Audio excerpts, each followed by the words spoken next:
You're not who you think you are. We all have a public face, the version of ourselves we present to the world, polite, competent, agreeable. But beneath that curated self lies another side, the grumpy thoughts, the envy, the secret wish to skip responsibilities. We hide these parts, telling ourselves that's not the real me. Carl Jung called this hidden collection of traits the shadow. The shadow is everything about ourselves we refuse to acknowledge. Our fears, insecurities and impulses. And our fears, insecurities and impulses. It's not about being secretly evil. It's about being incomplete. We show the world a highlight reel, while the outtakes are stored in the shadow. The problem? What we repress doesn't disappear. It grows stronger in the dark. The shadow shapes our moods and choices from behind the scenes. Ignoring your shadow is like pretending you don't have a basement. Eventually, you'll notice something's off. The shadow isn't a monster, but it is powerful. It's the part of us our conscious mind deems unworthy, and like a child sent to its room, it waits for a chance to be seen. We are all incomplete pictures, editing out the parts we find inconvenient. The more we ignore the shadow, the more it influences us. Sooner or later, we have to face what's hidden below. So, what exactly is this shadow? Imagine your personality as a grand old house. The rooms you show guests are your conscious self. The locked attic and cellar are your shadow. The shadow holds traits you were taught to hide. Anger, assertiveness, even creativity. Sometimes positive qualities end up there too if they don't fit your environment.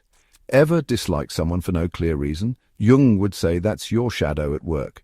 The traits that irritate us in others are often the ones we deny in ourselves. The shadow is personal, unique to your upbringing, culture, and life experiences. For one person, it might hold aggression. For another, vulnerability. It's the negative image of our conscious self, but just as real.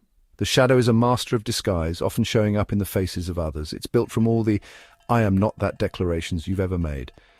And it's always there, shaping your reactions from the background.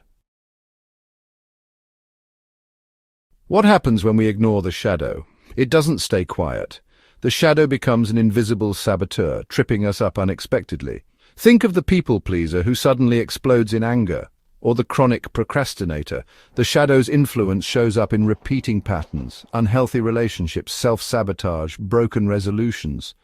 Our conscious mind sets goals, but the shadow quietly works against us. It thrives on our ignorance, shaping our lives from the dark. Without acknowledging it, we fight a battle on two fronts, one of them invisible. The shadow's power is greatest when we pretend it isn't there. To change, we must bring it into the light. One of the shadow's cleverest tricks is projection. Instead of owning a trait we dislike, we see it in others and react with indignation. It's like blaming the world for the smudge on your own glasses. For example, someone who denies their own cunning becomes obsessed with dishonesty in others. Projection fuels gossip, judgment, and instant dislike. The qualities we most oppose in others are often those we fear in ourselves. It's easier to point fingers than to look inward. This keeps us from real growth as we locate the problem out there instead of in here.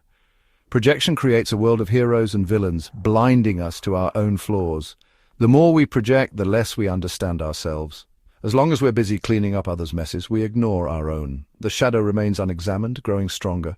True change begins when we turn the finger back toward ourselves. The shadow isn't just personal. Groups and nations have one too.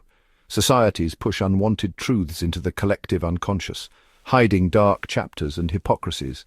The collective shadow operates through projection, finding scapegoats to blame for internal problems. History is full of examples: witch hunts, persecution, and prejudice. By projecting darkness onto others, societies avoid facing their own flaws. This dynamic repeats in political discourse and attitudes toward outsiders. It's easier to blame them than confront our own shadows. But a society that refuses to face its failings is haunted by them. The only way forward is to acknowledge and integrate the collective shadow. Otherwise, history's ghosts keep returning. After all this talk of darkness, you might think the shadow is something to destroy, but Jung believed the goal is to integrate it, not eliminate it. The shadow isn't just a cellar of junk. It holds hidden gold. When we repress a negative trait, we often lose its positive side too. For example, suppressing anger can mean losing the ability to set boundaries.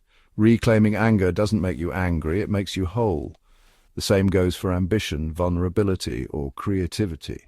The shadow contains our undeveloped potential and raw life force. Facing it is an act of self-recovery, not self-punishment. By turning to the darkness, we find strengths we never knew we had.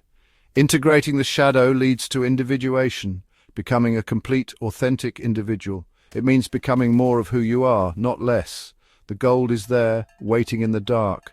All it takes is the courage to look. The shadow is not your enemy, it's your hidden ally. So how do you meet your shadow? You don't need a Swiss clinic. The work starts in daily life. Pay attention to strong emotional reactions, anger, envy, irritation. Instead of pushing them away, pause and ask, what's this about? Notice your projections. When you judge someone harshly, ask if that trait exists in you, even a little. Use your reactions as a mirror, not a weapon. Explore your dreams. Jung believed they're messages from the unconscious, often featuring the shadow. Instead of running from dream figures, reflect on what they represent. Also, notice the people you admire intensely. Their qualities may be your own undeveloped potentials. The journey to meet your shadow isn't grim. It's a path to authenticity and compassion. It's the ultimate act of self-acceptance. By shaking hands with your shadow, you become whole. And that's the real adventure of becoming yourself.